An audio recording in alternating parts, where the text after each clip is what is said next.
안녕하세요. 역사돋보기입니다. 여러분, 헌법이 뭔지 아시죠? 국어사전에 의하면 헌법이란 국가 통치체제의 기초에 관한 각종 근본 법규의 총체, 모든 국가의 법의 체계적 기초로서 국가의 조직, 구성 및 작용에 관한 근본법이며 다른 법률이나 명령으로서 변경할 수 없는 한 국가의 최고 법규이다 라고 정의됩니다. 즉 헌법은 그 나라가 어떤 나라인지를 명백히 규정한 최고 문서이며 민주주의 국가에서는 국가의 정신을 헌법에 담기 때문에 헌법은 국가의 원수보다 더 선행하고 더 위에 있는 최고 권력을 지니고 있습니다. 어느 누구도 헌법의 의미와 정당성을 부정할 수는 없죠. 하지만 우리 인간의 역사가 언제나 그렇듯 시대상이라는 게 다소 바뀌기 때문에 그 시대의식에 맞게끔 헌법을 개정하는, 즉 개헌이 몇 차례 이루어지기도 하는데요. 현행 우리나라의 헌법은 9차 개헌에 따라 만들어진 10번째 헌법입니다. 참 많이도 개정해왔죠. 헌법을 보면 그 나라가 어떤 나라인지 알 수 있다고, 우리나라 대한민국이 어떤 나라인지는 헌법을 보면 알 수가 있습니다. 한국 헌법의 역사 시작하겠습니다. 우리나라 최초의 첫 번째 헌법은 언제 어떻게 만들어졌을까요? 해방 이후 미군정을 거치고 우리나라 정부를 설립하는 과정에서 1948년 5월 10일 우리나라 최초의 총선 5.10 총선을 통해 초대 국회가 조직되었습니다. 초대 국회는 제헌국회라고 하는데요. 국회 이름에서 알 수 있듯 초대 국회의원들의 목표는 헌법을 만드는 것이었습니다. 최초의 총선인 5.10 총선에 대해 간략히 말씀드리면 5.10 총선을 통해 만들어진 최초의 국회는 헌법을 만들고 정부를 수립하기 위해 모인 것이었기 때문에 임기를 2년으로 정했습니다. 5.10 총선을 통해 만들어진 제헌국회에는 크게 두 개의 메인 정당이 있었습니다. 첫 번째 정당은 이승만의 지지 세력들이 만든 대한독립촉성국민회였습니다. 본디 대한독립촉성국민회는 이승만과 김구가 국내 우익 진영의 정치인들을 모은 정당이었으나 김구를 비롯한 남한의 단독정부를 반대하던 남북 협상파들은 빠지면서 대한독립촉성국민회는 친 이승만 세력이 되었죠. 그리고 대한독립촉성국민회는 정식 정당은 아니었습니다. 군정식이 좌우익의 대립이 격렬해지면서 우익 진영의 사람들이 모이기 위해 조직했던 단체에 불과했고, 이중 김구의 남북 협상파는 이탈하고 우익 진영의 정식적인 정당은 인촌 김성수가 이끌고 있었던 한국민주당이라고 따로 있었습니다. 한국민주당도 남한만의 단독정부 수립에 참여하겠다는 방침을 내보이면서 사상적으로나 정치적으로는 이승만의 대한독립촉성국민회와 같았으나 대한독립촉성국민회는 정말로 어느샌가 이승만 개인을 따르는 사람들로만 구성이 되었고, 딱히 이승만 개인을 지지하지는 않는 우익 진영은 한국민주당으로 몰렸습니다. 주로 재계의 거물들이나 돈 많은 갑부들이 한국민주당을 지지했습니다. 이렇게 김구의 남북협상파는 5.10 총선에 참여하지 않았고, 이승만의 대한독립촉성국민회와 한국민주당 두 개의 정당이 5.10 총선의 메인이었죠. 제헌국회의 정원은 총 200석으로 이승만의 대한독립촉성국민회 측이 55석을 차지하였고 한국민주당이 29석을 차지하였습니다. 기타 우익단체에서 몇 석을 가져가고 무소속으로 85석이 채워졌죠. 무소속이 이렇게 많은 건 아직 정당 정치의 개념이 당시 한국에는 완전하게 자리 잡히지 않았던 시점이었기 때문에 그렇습니다. 여하튼 이렇게 200명의 제헌국회의원들이 총선을 통해 선출되었고 1948년 5월 31일 비로소 국회의 문이 열렸습니다. 제헌국회의 의장은 이승만이었고 부의장은 이승만과 같은 대한독립촉성국민회의 신익희였습니다.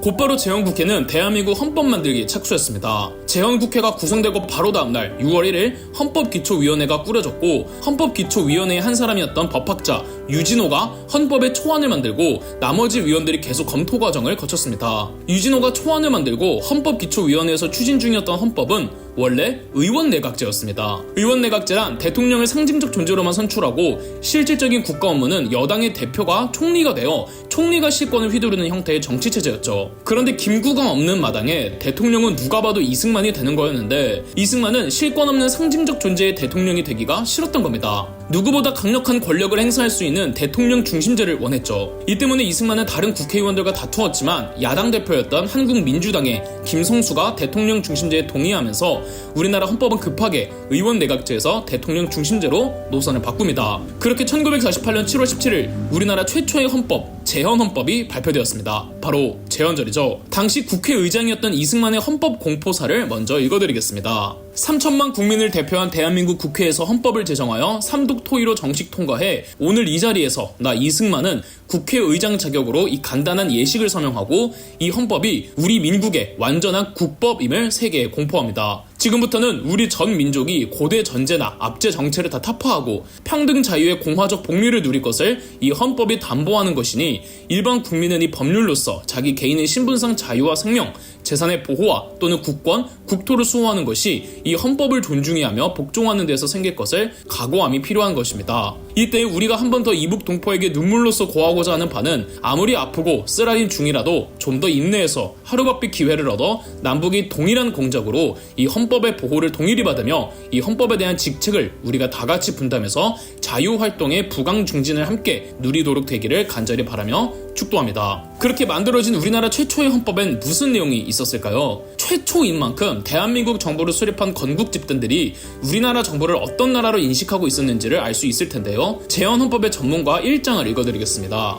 대한민국 헌법 시행 1948년 7월 17일 유구한 역사와 전통이 빛나는 우리들 대한국민은 기미 3.1운동으로 대한민국을 건립하여 세계에 선포한 위대한 독립정신을 계승해 이제 민주독립국가를 재건함에 있어서 정의인도와 동포애로서 민족의 단결을 공고히 하며 모든 사회적 폐습을 타파하고 민주주의제 제도를 수립하여 정치, 경제, 사회, 문화의 모든 영역에 있어서 각인의 기회를 균등히 하고 능력을 최고도로 발휘케 하며 각인의 책임과 의무를 완수케 하여 안으로는 국민 생활의 균등한 향상을 기하고 밖으로는 항구적인 국제평화의 유지에 노력하여 우리들과 우리들의 자손의 안전과 자유와 행복을 영원히 확보할 것을 결의하고 우리들의 정당 또한 자유로이 선거된 대표로서 구성된 국회에서 단기 4281년 7월 12일 이 헌법을 제정한다. 제1장 총강 제1조 대한민국은 민주공화국이다. 제2조 대한민국의 주권은 국민에게 있고 모든 권력은 국민으로부터 나온다. 제3조 대한민국의 국민되는 요건은 법률로서 정한다. 제4조 대한민국의 영토는 한반도와 그 부속도서로 한다. 제5조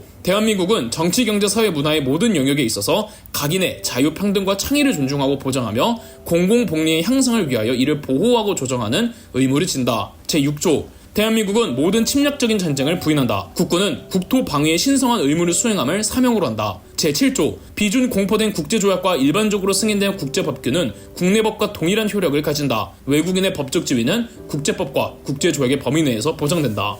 우리나라 최초의 헌법인 재헌헌법을 보시다시피 당시 건국 집단들은 3.1운동으로 건립되었던 대한민국, 즉 대한민국 임시정부를 계승한다고 여겼습니다. 민주독립국가를 재건함에 있어서 라는 구절에서 재건하겠다는 민주독립국가는 임시정부를 뜻하고 헌법의 초안을 작성했던 극우진영의 유진호도 재헌헌법에 전문을 두고 우리나라 정부는 김인현의 3천만의 민의에 의하여 수립한 대한민국 임시정부를 계승하여 재건하는 것이라는 것을 웅장하게 선언한 것이다 라고 해석했습니다. 그리고 재헌국회는 헌법 제정과 더불어 대한민국 정부가 수립되면 가장 우선적으로 친일파를 척결하고 농지개혁을 추진하겠다는 과업도 발표하죠. 재헌헌법에 따른 대통령 선출 방식은 간선제, 즉 국민이 직접 뽑는 게 아니라 국민이 뽑은 국회의원들의 선거로 선출되는 형태였고 7월 30일 간선제 방식의 대선을 통해 역시나 이승만이 우리나라 초대 대통령이 되었습니다. 부통령으로는 이회영 6형제로 유명한 형제 중 다섯째였던 이시영이 선출되었죠. 이렇게 1948년 8월 15일 우리나라 행정부도 꾸려지면서 비로소 대한민국 정부가 수립했죠. 이렇게 이승만이 직접 참여하고 주도한 헌법이 우리나라 최초의 헌법인 재헌헌법이었던 만큼 적어도 이승만 정권에서는 개헌이 될 여지가 없어 보였지만 그렇지는 않았습니다. 예기치 못한 사건, 바로 6.25 전쟁이 터지면서 이승만은 정치적으로도 위기를 맞게 되죠. 한국 헌법의 역사 2부에서 계속됩니다. 그럼 역사 돋보기였습니다. 저희 역사 돋보기가 멤버십 가입을 시작했습니다. 멤버십 가입을 해주신 분들 덕분에 영상 제작에 큰 도움이 되고 있습니다. 감사합니다. 영상 재미있으셨다면 구독과 좋아요, 알림 설정까지 해주시면 감사드리겠습니다.